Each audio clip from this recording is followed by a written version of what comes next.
খা, good evening. ভারতের communist party মার্ক্সবাদী তার ত্রিপুরা রাজ্য কমিটির তরফ থেকে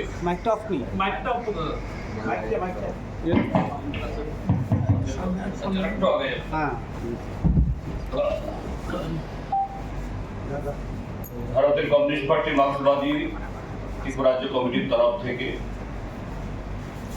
আপনাদের মাধ্যমে সমস্ত এই রাজ্যের মিডিয়ার বন্ধুদের শুভেচ্ছা জানাচ্ছি। আমাদের মেন ইস্যুতে আসার আগে প্রথমেই আমাদের পার্টি রাজ্য কমিটির তরফ থেকে এবং আমাদের রাজ্যের সমস্ত দেশপ্রেমিক এবং গণতান্ত্রিক মানুষের তরফ থেকে আমি এই মুহূর্তে আমাদের দেশের যে ছাত্র এবং যুব সমাজ বিগত 1 বছর, এই 12 বছর বা এক যুগ কাল ধরে এই দেশটাকে, দেশের বর্তমান যে বিজেপি নেতৃত্বের সরকার,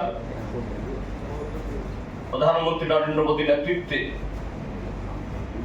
যেভাবে ক্রমশ অন্ধকারের দিকে ঠেলে দিচ্ছে,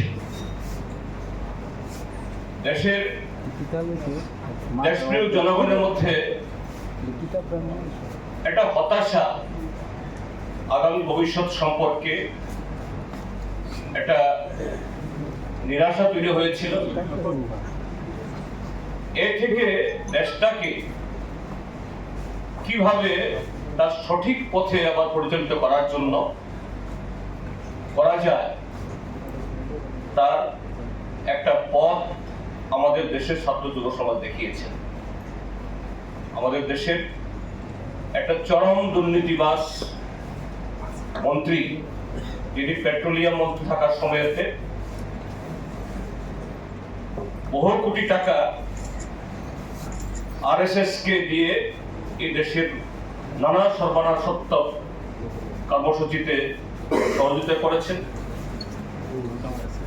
এবং সেখানে হাত পাকিয়ে দেশের শিক্ষা ব্যবস্থাকে ধ্বংস করে দিয়ে আগামী প্রজন্মান্তরে এই দেশের মানুষ বা জাতি হিসাবে দাঁড়াতে না পারে তার ব্যবস্থা করছিলেন।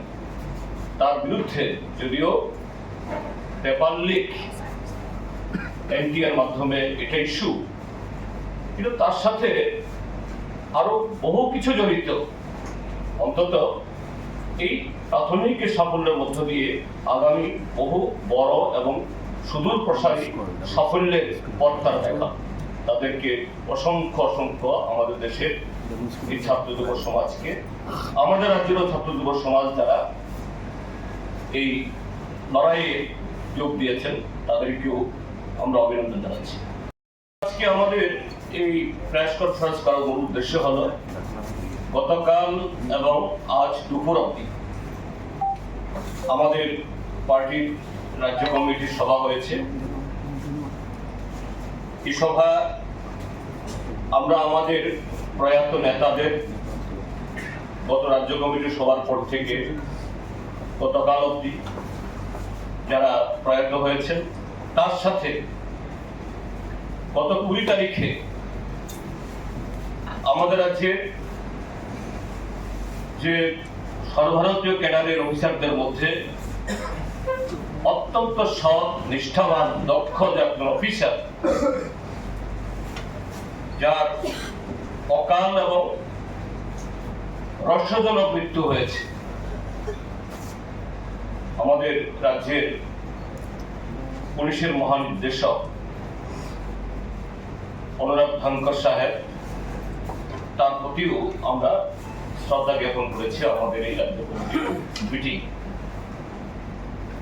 তো এই সভাতে আমরা আমাদের বিগত রাজ্য কমিটির সভা হয়েছিল গত এই জুন মাসে মাঝামাঝি সময়তে। সেই সময়ের পর গতকাল অবধি আমাদের রাজ্যের যে গুরুত্বপূর্ণ রাজনৈতিক এবং আরো অন্যান্য ঘটনাগুলিগুলো আলোচনা করছি। সেখানে যে সমস্ত বিষয়গুলো প্রাধান্য পেয়েছে, প্রথমত অবশ্যই আইন শৃঙ্খলা। যে ত্রিপুরাজ্যের আইন শৃঙ্খলা এমন জায়গায় পৌঁছেছে যে পুলিশের মহানির্দেশক তাকে তার জীবন আত্মবলিদান দিয়ে, স্যাক্রিফাইস করার মধ্য দিয়ে সারা ত্রিপুরাজ্যের মানুষকে তিনি সতর্ক করে গেছেন। আর এরকম একটা অবস্থা তৈরি হওয়ার পেছনে যাদের ভূমিকা, তারা গত 8.5 বছর ধরে যারা ত্রিপুরা শাসন করছে, এখানে কোনো আইনের শাসন নেই।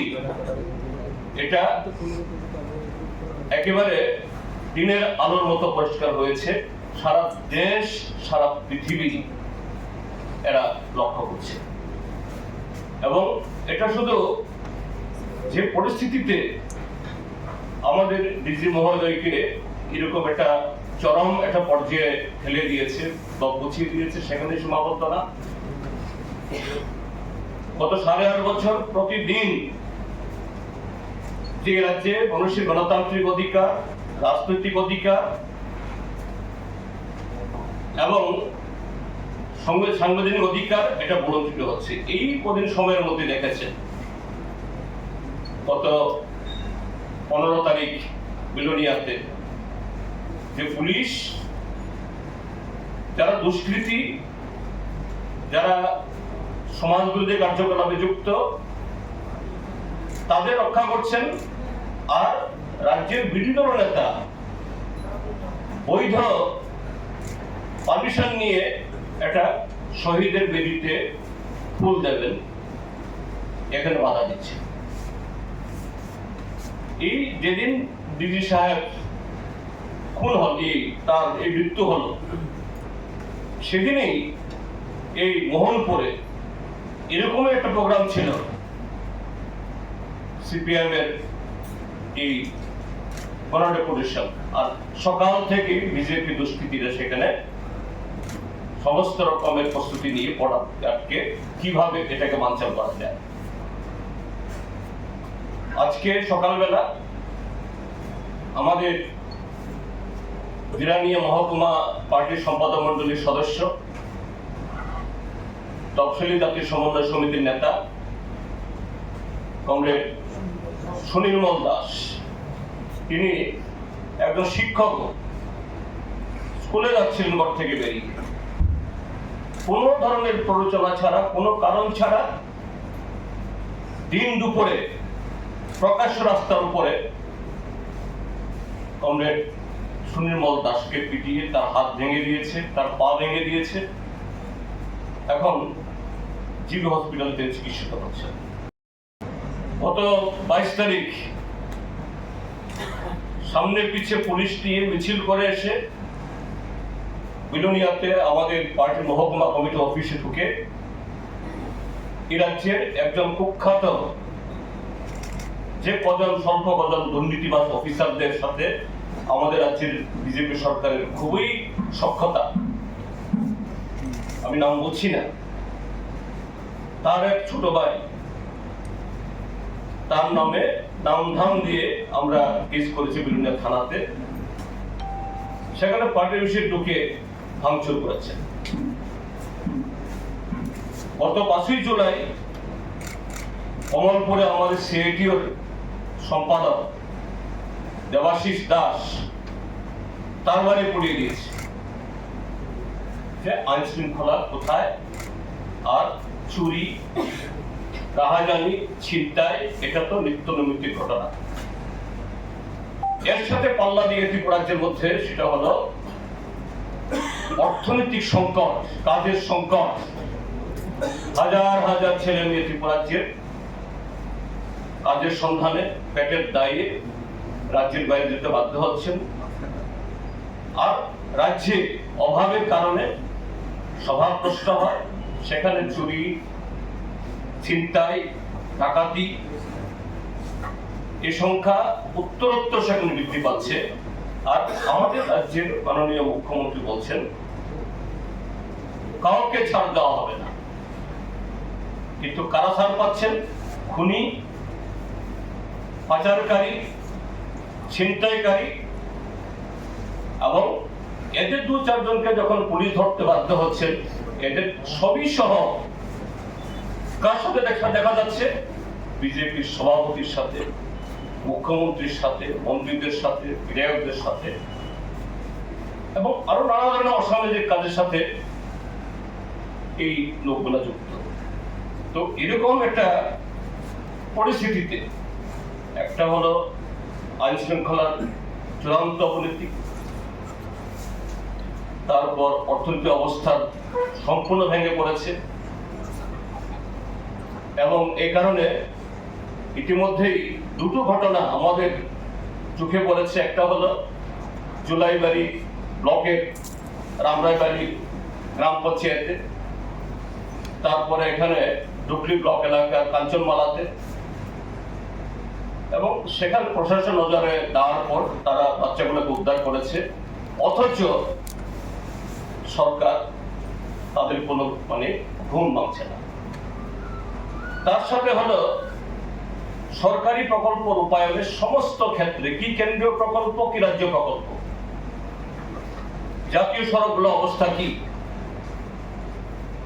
এই যে ধর্মনগর, কৈলাসহর, কমলপুর, খোয়াই হয়ে মোহনপুর দিয়ে যে জাতীয় সড়ক এসছে, এটা চলার উপযোগ্য নয়। ঠিক তেমনি আমাদের যেটাকে লাইফ লাইন আমরা বলতাম, আসাম আগরতলা, এই কুমারঘাট, আম্বাসা, তেলিয়ামরা হয়ে 2টি রাস্তার অবস্থা যে প্রতিদিন অ্যাক্সিডেন্ট হচ্ছে, গাড়ি আটকে থাকছে। কেন ঘটনাগুলি এইগুলি হচ্ছে? অতীতেও তো এরকম কাজ হতো, কিন্তু এখন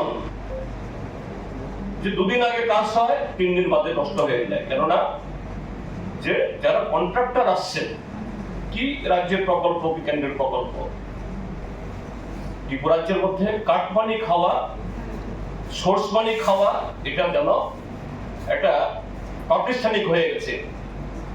এবং গতকাল আমাদের বিধায়কদের একটা টিম, তারা গেছেন সুবল সিং দিয়ে খোয়াই রাস্তায়, সেখানে যে NSIDCI তাদের দিল্লির প্রতিনিধিরাও ছিলেন, ত্রিপুরাজ্যে তাদের যারা আধিকারিকরা কাজ করেন তারাও ছিল আমাদের বিধায়করা। এখানে আমাদের বিধায়করা ছিলেন, বিজেপি বিধায়করা ছিল, রাত ডাক না রেখে NSIDCL এর অফিসাররা বলেছেন যে এখানে কোনো কন্ট্রাক্টর কাজ করতে চায় না, পালিয়ে গেছে। কিছু কন্ট্রাক্টরকে বারবার নোটিশ দেওয়ার পরও তারা আসছেন না। নতুন করে এই সমস্ত কাজ করানোর জন্য আবার টেন্ডার করাতে হবে। তার মানে হলো কি, একটা টেন্ডার হতে গেলে 6 মাস, 7 মাস, 8 মাস লাগে, তারপরে কাজ শুরু করলে পরে আরো 1 বছর 1.5 বছর লাগে। আগামী 2-3 বছর এই রাস্তা ত্রিপুরাজ্য থেকে বহির্গমনের বা বাইরে থেকে ত্রিপুরাজ্য আগমনের সড়ক পথে এই দুরবস্থা ত্রিপুরাজ্য রয়েই গেল। এইভাবে ত্রিপুরাজ্যের অর্থনৈতিক অবস্থা সবকিছু একদম ধ্বংসের কিনারে নিয়ে গেছে। তার সাথে হলো যে পাওয়ার, বিদ্যুৎ, নতুন বিদ্যুৎ উৎপাদন নেই, কিন্তু তার উপরে স্মার্ট মিটারের নামে সেখানে সরাসরি বিদ্যুৎ ফসল না বাড়ালে, ফিক্সড চার্জ, ডিসচার্জ কি বলে, সেখানে যে বিদ্যুতের যে খরচ প্রত্যেকটা পরিবারে, কি ডোমেস্টিক কি কমার্শিয়াল, এটা 2 গুণ 3 গুণ 4 গুণ বাড়িয়ে দিয়েছে। অতিষ্ঠ অবস্থা, অথচ কোনো উন্নতি কিছু কারণ নেই। ঠিক তেমনি স্বাস্থ্য, শিক্ষা, সমস্ত কিছুতে আমাদের যে রাজ্য কমিটির সভাতে এই বিষয়গুলো আমরা বিস্তারিত আলোচনা করেছি, এবং এর উপরে আগামী দিন কিছু কর্মসূচি আমরা নিয়েছি আমাদের রাজ্য সরকারের টনক দাঁড়ানোর জন্য। তাদের এই যে অপদার্থ এবং নপুংসক ভূমিকা থেকে তারা বেরিয়ে আসে, যাতে এই ত্রিপুরাজ্যের মানুষকে, ত্রিপুরাজ্যের মানুষ তার দায়িত্ব দিয়েছেন, সে দায়িত্ব পালন তারা বাধ্য হন। তো এখানে যে সিদ্ধান্তগুলো আমরা নিয়েছি তার প্রথমত হলো আইন শৃঙ্খলার বিষয়ে, যেহেতু ডিজিপি মতো একজন ব্যক্তিত্বের এরকম একটা অস্বাভাবিক মৃত্যু হয়েছে, এটা নিয়ে ইতিমধ্যেই যে আপনাদের চ্যানেলগুলোর মাধ্যমে যে সমস্ত তথ্য বেরিয়ে এসছে,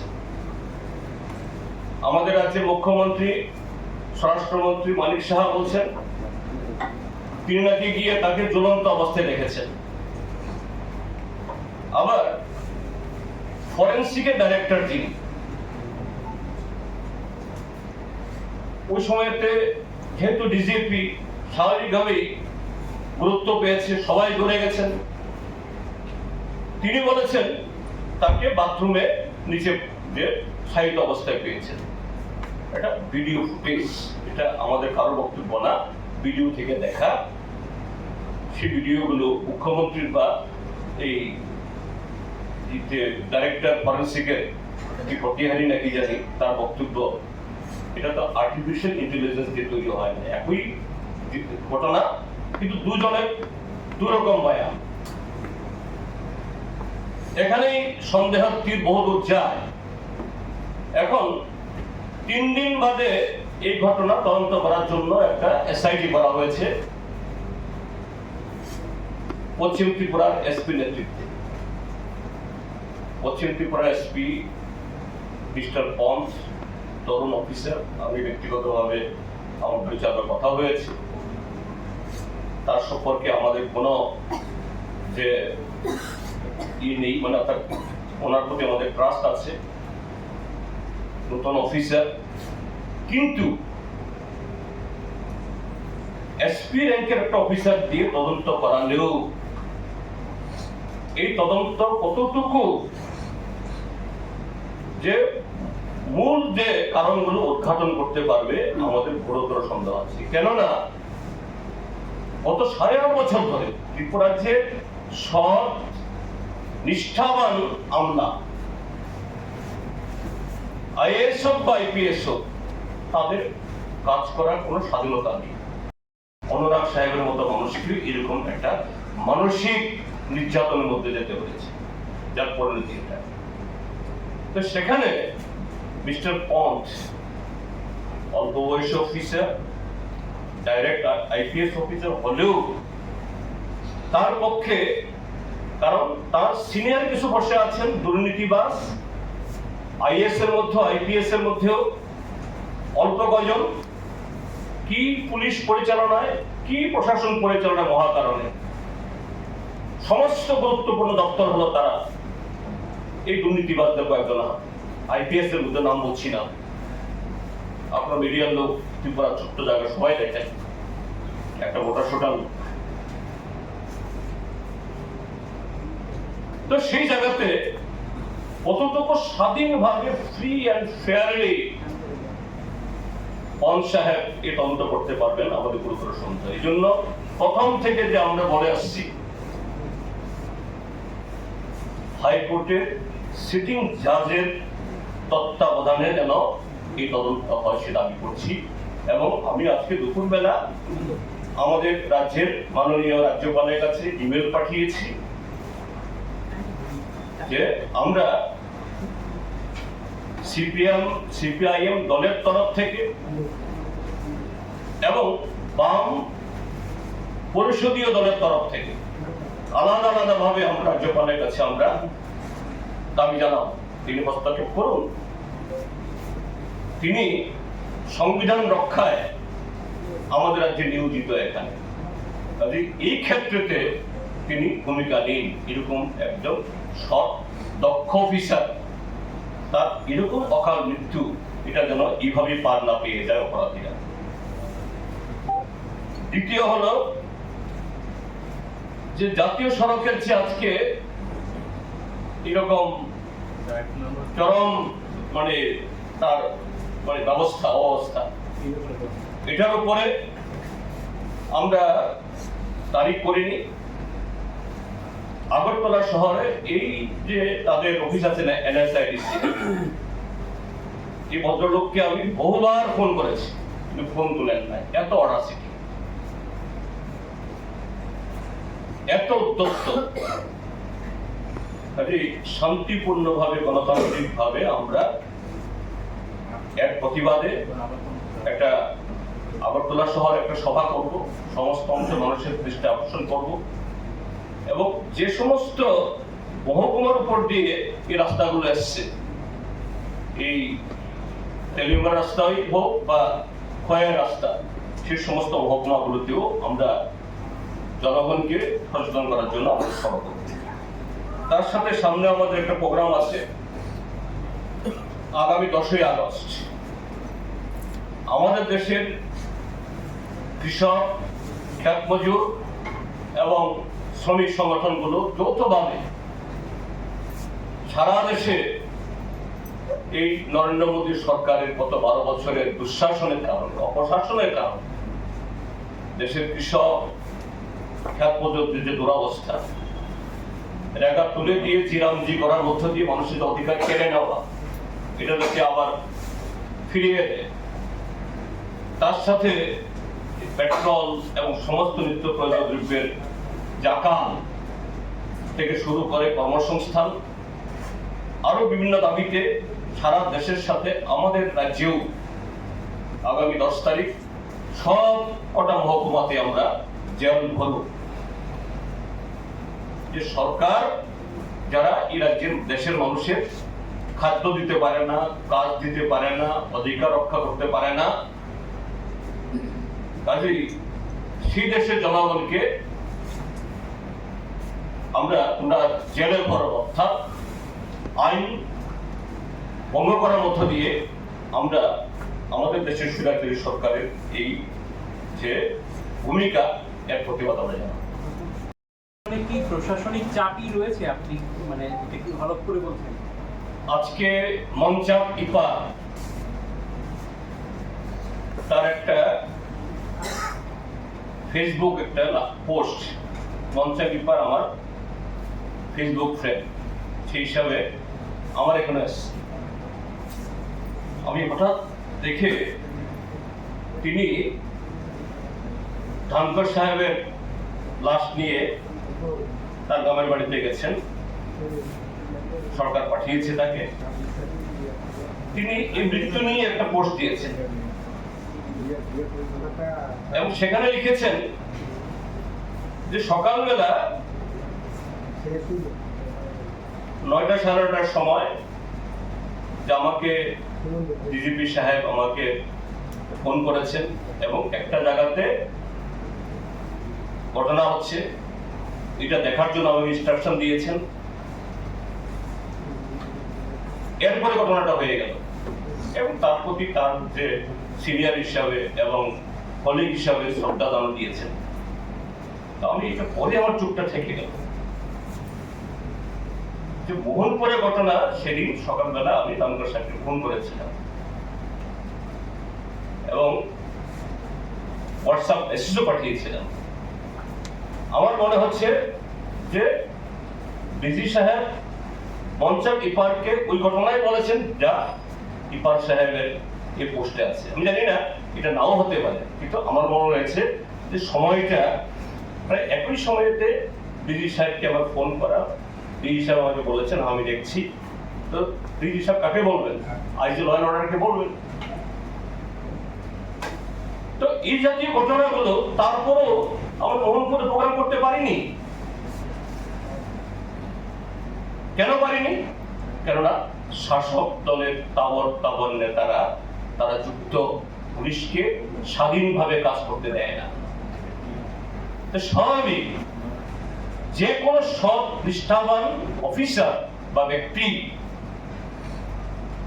এরকম এনভায়রনমেন্টের মধ্যে যখন পড়েন, তখন এটা মানসিক একটা চাপ তৈরি হয়, এটা বুঝতে কোনো অসুবিধা হয়। আপনি ঘন্টাখানেক আগে ডিজির সঙ্গে কথা বলেছিলেন, এরকম কিছু বুঝেছেন? মানে কথাবার্তার মধ্যে কোনো এমন কোনো লক্ষণ ছিল না? তখন তো এরকম হস্তান্তর সকালবেলা মাত্র মর্নিং কি বলতো, তিনি খুব ভদ্রলোক, এনি টাইম ফোন করলে পরে তিনি তুলেন এবং বলেছেন আমি দেখছি। কিন্তু ইপার সাহেবের এই পোস্টের মধ্যে দেখলাম যে না, টাইমসের মধ্যে প্রায় একই কথা লেখা আছে, কিন্তু ইপার সাহেব পারেননি আমাকে মিটিং করাতে। এই আমাদের জেলা সম্পাদক রতন দাস তিনি মোহনপুর জায়গায় যেতে পারেননি। তো আমি ঘটনা বললাম, এখন ইপার সাহেব যে পোস্ট দিয়েছেন এটার সাথে যুক্ত কিনা জানি না, কিন্তু আমার মনে হয়েছে সেদিনের ঘটনাপঞ্জি, সময়, কথা প্রায় এক। এইভাবে আমাদের রাজ্যের সব অফিসার কি চিফ সেক্রেটারি, এই যে গত 8.5 বছরে ত্রিপুরা রাজ্যে কতজন চিফ সেক্রেটারি হয়েছে, এলকি গুপ্তার মতো একজন সৎ অফিসারকে চাকরির মেয়াদ শেষ না হতেই রিজাইন দিয়ে চলে যেতে হলো, কুমার লক্ষ্যে চলে যেতে হলো, এবং মধ্যখানে আরো বেশ কয়েকজনকে, এই যে মনোজ কুমার সাহেব একটা চিফ সেক্রেটারি, এই ডক্টর মানিক সাহা তাকে বদলি করে পাঠিয়ে দিল গুয়াহাটি রেসিডেন্ট কমিশনার, একটা চিফ সেক্রেটারি একটা ভবনের রেসিডেন্ট কমিশনার। ত্রিপুরা ভবন দিল্লি হল তো আচ্ছা ঠিক আছে, এটা দিল্লি। কোন যে আত্মসম্মান বোধ সম্পন্ন অফিসার এই ত্রিপুরা রাজ্যের মধ্যে স্বাধীন স্বাভাবিক মর্যাদা নিয়ে কাজ করতে পারছে না, এ হলো পরিবেশ। কাজেই আর অধস্তম্ভের অবস্থা তখন কি হবে? এই যে বিশালগড় এসডিএম ডিএম এর কাছে চাইছেন, নিরাপত্তা চাইছেন, এফআইআর করেছেন, ব্যবস্থা নেওয়া হয়েছে সে বিধায়কের বিরুদ্ধে নেওয়া হয়। অমরপুরে এই গত গেল মাসে টেবিল ভেঙে দেওয়া হয়েছে, জলের গ্লাস ভেঙে ছুড়ে দেওয়া হয়েছে, ব্যবস্থা নেওয়া হয়েছে। দলের লোকদেরও শাস্তি নেই, প্রশাসনিক অবস্থায়। তো এটা একেবারে সাধারণ কর্মী থেকে শুরু করে ডিসি এবং চিফ সেক্রেটারি কেউ যেন নিরাপদ না, কেউ এখানে সম্মান নিয়ে কাজ করতে পারছে না, জলের মতো পরিষ্কার। কংগ্রেসের সঙ্গে জোট নিয়ে কি কোনো আলোচনা হয়েছে বা সম্ভাবনা? না, এরকম কোনো আলোচনা হয়নি, কারণ যে বলিনি আমাদের তরফ থেকেও, কারণ এখনো নির্বাচন ঘোষণা হয়নি বা এরকম কোনো পরিস্থিতি তৈরি হয় যে এই ভিলেজ কমিটি নির্বাচনে সিপিএম অন্যদের উপর ভরসা করতে হচ্ছে, এরকম পরিস্থিতি তৈরি হয়নি যে আমরা সেরকম একটা আলোচনা শুরু করে দেব। অনেক জল্পনা কল্পনার পর আজ কেন্দ্রীয় শিক্ষামন্ত্রী ধর্মেন্দ্র প্রধান করেছে, এই ছাত্রছাত্রীর আন্দোলনকে আপনারা কিভাবে দেখছেন? এটা যদিও এই আন্দোলনের পেছনে সিজেপি নামে একটা দল বা একটা প্ল্যাটফর্ম এটা সামনে আসছে, কিন্তু এটা তো আমরা সবাই জানি এটা সেরকম কোনো দল নয়, যে একটা আমাদের দেশের সুপ্রিম কোর্টের চিফ জাস্টিসের একটা নেতিবাচক মন্তব্যের প্রেক্ষিতে একজন যুবক ব্যঙ্গাত্মক ভাবে মানে ইয়েতে এই সিজেপি অর্থাৎ আরশোলা, বরগাছা এইভাবে যখন দেশের যুব সমাজকে কটাক্ষ করা হলো, এটা এসছে এবং এটা দেশের প্রায় 20 মিলিয়ন মানে প্রায় 2 কোটি মানুষ তার এই যে সিজেপি যে পোস্ট এটাকে শেয়ার করে, লাইক করে। অর্থাৎ এটা সেরকম সংগঠিত কোনো পার্টি বা আনুষ্ঠানিক পার্টি না হলো এই দেশের যুব সমাজ, ছাত্র সমাজ যে দেশের সরকারের বিগত 12 বছরের এই সমস্ত অন্যায় অত্যাচারকে এরা আর গ্রহণ করতে পারছে না, সহ্য করতে পারছে না, তার এই বহিঃপ্রকাশ। এই মঞ্চের নেতৃত্বে এই আন্দোলন হয়েছে। সেখানে আজকে দুপুরবেলা ধর্মেন্দ্র প্রধান পদত্যাগ করেছেন এবং আমি এখানে আসার আগেও সেখানে অভিজিৎ দিককে তার বক্তব্য শুনছিলাম, আরো কয়েকজন নেতা নেত্রী, তারা বলেছে যে हमारा मांग जो नॉन नेगोशिएबल थी एक तो मांग पूरी हुई है, অর্থাৎ শিক্ষামন্ত্রী পদত্যাগ হয়েছে, কিন্তু আরো কয়েকটা দাবি আমাদের আছে। সেটা কি? এই পেপার লিকের কারণ 24-25 জন ছাত্রছাত্রী সারা দেশে ইদানিংকালে, আর সারা বছর ধরলে তো আরো গত 12 বছর কয়েক শত হবে, এটা বলেনি তারা, যে এই সাম্প্রতিক কালে যারা আত্মহত্যা করতে বাধ্য হয়েছেন প্রত্যেককেই 1 কোটি করে ক্ষতিপূরণ দিতে হবে। 3 হলো যে দিল্লি পুলিশ গত 20 তারিখ প্রকাশ্য দেবালোকে রাজপথে এই বিজেপি আরএসএস এর গুন্ডাদেরকে কাউকে পুলিশের পোশাক পরিয়ে আবার কাউকে সাদা পোশাক পরিয়ে, এখন হাজার হাজার লক্ষ লক্ষ এরকম মোবাইল ফোন সবার, মিডিয়া, যদিও গদি মিডিয়া এগুলো কিছুই করেন, উল্টো এটাকে এই চাপা দেওয়ার চেষ্টা করেছে। কিন্তু গদি মিডিয়ার বাইরে অসংখ্য মিডিয়া আছে, তাদের নাম, ঠিকানা, গোত্র সব বেরিয়েছে। তো এই ঘটনায় সুপ্রিম কোর্টের যারা এই উকিল তারাও নেমে এসেছেন, গোটা দেশের মানুষ। আজকে সকালবেলা দেখছিলাম একটা ফেসবুকে যে বোম্বে থেকে আজকে সকালবেলায় এক দম্পতি, দেখা গেছে চেহারা তো বেশ মনে হয়েছে একদম মানে সাধারণ মধ্যবিত্ত না, এরা এসছেন। সাংবাদিকরা জিজ্ঞেস করেছে আপনারা কেন এসছেন? বলছে আমার ছেলে থাকে লন্ডনে, লন্ডন থেকে ছেলে মা বাবাকে ফোন করেছে, তোমরা কি করছো? আমরা আছি বাড়িতে। বলছে তোমরা বাড়িতে বসে আছো, তোমরা দিল্লিতে কি হচ্ছে দেখছো না? যাও যন্তর মন্তরে, অথবা আমি কিন্তু চলে আসবো লন্ডন থেকে। মা বাবা এসছেন এবং মা বাবাকে বলেছে যে দুজন গিয়ে পুলিশের 2টা লাঠি বাড়ি খেয়ে আসো। অর্থাৎ কি ধরনের এক্সপ্রেশন! তো সেই জায়গায় এই দিল্লি পুলিশ যারা শান্তিপূর্ণ ভাবে একটা গুরুত্বপূর্ণ দাবি নিয়ে রাস্তায় নেমেছে, এদেরকে যেভাবে পিটিয়েছে এই অমিত শাহ এবং মোদীর নির্দেশে, এদের বিরুদ্ধে শাস্তি না হওয়া অব্দি এই আন্দোলন থামবে না। তার সাথে হলো এদের বিরুদ্ধে মোদী সরকার, আমরা দেখেছি এরকম যে কোনো গণতান্ত্রিক আন্দোলনের বিরুদ্ধে ইউএপিএ আইন, দেশান্তরী আইন লাগিয়ে তাদেরকে মাসের পর মাস, বছরের পর বছর জেলে ঢুকিয়ে দেয়। এরকম এখনো 5 জন ছেলে মেয়ে সিসিএ আন্দোলনে 5 বছর চলে গেলেও জামিন পায়।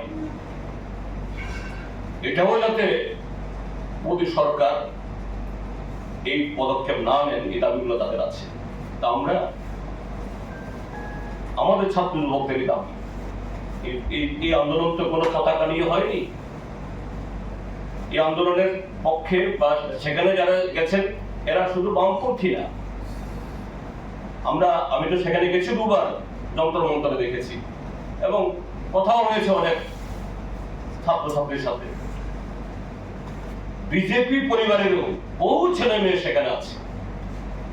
তো দল হিসাবে আজকে তো এখানে বসছে, আমরা দল হিসাবে দেশের ছাত্র যুবদের এই ন্যায্য আন্দোলনের পক্ষে আমরা আছি।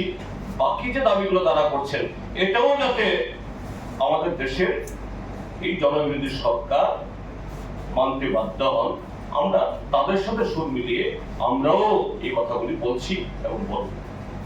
আর একটা কর্মসূচি আমরা নিয়েছি, এটা সারা ভারত কৃষক সভার রাজ্য সম্মেলন আগামী সেপ্টেম্বর মাসের 1 থেকে 3 তারিখ অবধি। সে উপলক্ষে আস্তাবল মাঠে একটা বিরাট সমাবেশ হবে। আমরা পার্টির তরফ থেকে বলেছি কৃষকদের এই সম্মেলনকে কেন্দ্র করে এই রাজ্যের কৃষক এবং কৃষি শ্রমিকদের যে সংকট,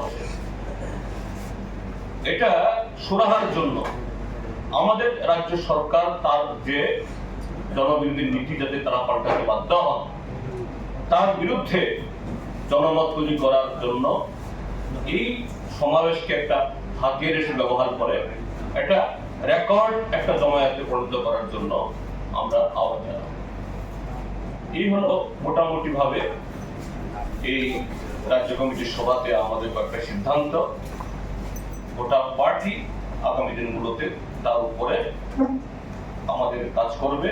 আর সাথে যে ভিলেজ কমিটি নির্বাচন আগামী সেপ্টেম্বর মাসে, তারিখ এখনো হয়নি, সেই ভিলেজ কমিটি নির্বাচন প্রায় একই সময়তে এই নগর নির্বাচন হবে, তারও 5 বছর পূর্তি হচ্ছে।